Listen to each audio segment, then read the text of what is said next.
ಹೊಳೆಯಂತಾಗಿದೆ ರಸ್ತೆಯಲ್ಲಿ ವಾಲಿ ನಿಂತಿದೆ ಆಟೋ. ಹೊಳೆಯಂತಾದಂತಹ ರಸ್ತೆಯಲ್ಲಿ ಆಟೋನೇ ಒಂದು ವಾಲಿ ನಿಂತಿದೆ. ಮಳೆ ನೀರು ನಿಂತ ಪರಿಣಾಮ ಗುಂಡಿ ಕಾಣಿಸಿಲ್ಲ ಆಟೋ ಚಾಲಕನಿಗೆ, ಹೀಗಾಗಿ ಆಟೋನೇ ವಾಲಿ ನಿಂತಿದೆ.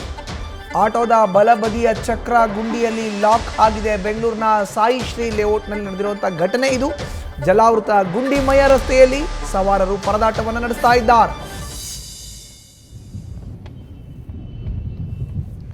ನೋಡಿ, ಆಟೋ ಒಂದು ಸಾಯಿ ಶ್ರೀ ಲೇಔಟ್ನಲ್ಲಿ ಬರ್ತಾ ಇತ್ತು. ರಸ್ತೆ ಗುಂಡಿ ಇದ್ದಿದ್ದು ಕಾಣಿಸಿಲ್ಲ. ಮುಂಬದಿಯ ಚಕ್ರ ಪಾಸ್ ಆಗಿದೆ ಅಲ್ಲಿ ಆ ಗುಂಡಿಯಿಂದ. ಬಟ್ ಹಿಂಬದಿಯ ಬಲಭಾಗದ ಚಕ್ರ ಆ ಗುಂಡಿಯಲ್ಲಿ ಸಿಲುಕಿರೋದ್ರಿಂದ ಆಟೋನೇ ವಾಲಿ ನಿಂತಿದೆ. ಆಟೋ ಚಾಲಕ ಆಟೋನ ಯಥಾಸ್ಥಿತಿಯಾಗಿ ಅಲ್ಲೇ ನಿಲ್ಲಿಸಿದ್ದಾನೆ. ಅದನ್ನು ತೆಗಿಬೇಕು ಇವಾಗ. ಆ ಗುಂಡಿಯಿಂದ ತೆಗೆದ್ರೇ ಮುಂದಕ್ಕೆ ಹೋಗ್ಲಿಕ್ಕೆ ಸಾಧ್ಯ. ಸಾಯಿ ಶ್ರೀ ಲೇಔಟ್ನಲ್ಲಿ ಆಗಿರುವಂಥ ಅವಘಡ ಇದು. ಮಳೆಯ ಎಫೆಕ್ಟ್ ಯಾವ ರೀತಿ ಇದೆ ಅಂತ ಹೇಳಿದ್ರೆ, ಮೊದಲೇ ಬೆಂಗಳೂರಿನಲ್ಲಿ ಗುಂಡಿಮಯ ರಸ್ತೆಗಳು, ಗುಂಡಿ ಎಲ್ಲಿದೆ ರಸ್ತೆ ಎಲ್ಲಿದೆ ಗೊತ್ತಾಗಲ್ಲ. ಈಗ ಗುಂಡಿ ಇದ್ದಂಥ ಪರಿಣಾಮ ರಸ್ತೆ ಕಾಣಿಸಿಲ್ಲ. ಆತ ರಸ್ತೆಯಲ್ಲೇ ನಾನು ಬರ್ತಾ ಇದ್ದೀನಿ ಅಂತ ಅಂದ್ಕೊಂಡು ಗುಂಡಿಯಲ್ಲಿ ತನ್ನ ಆಟೋ ರಿಕ್ಷಾವನ್ನು ಇಳಿಸಿದ್ದಾನೆ.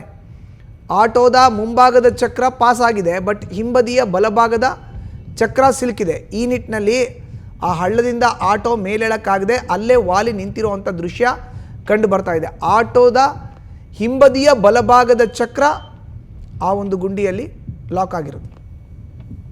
ಇದು ಬೆಂಗಳೂರಿನ ಸಾಯಿ ಶ್ರೀ ಲೇಔಟ್ನಲ್ಲಿ ಆಗಿರುವಂಥ ಅವಘಡ.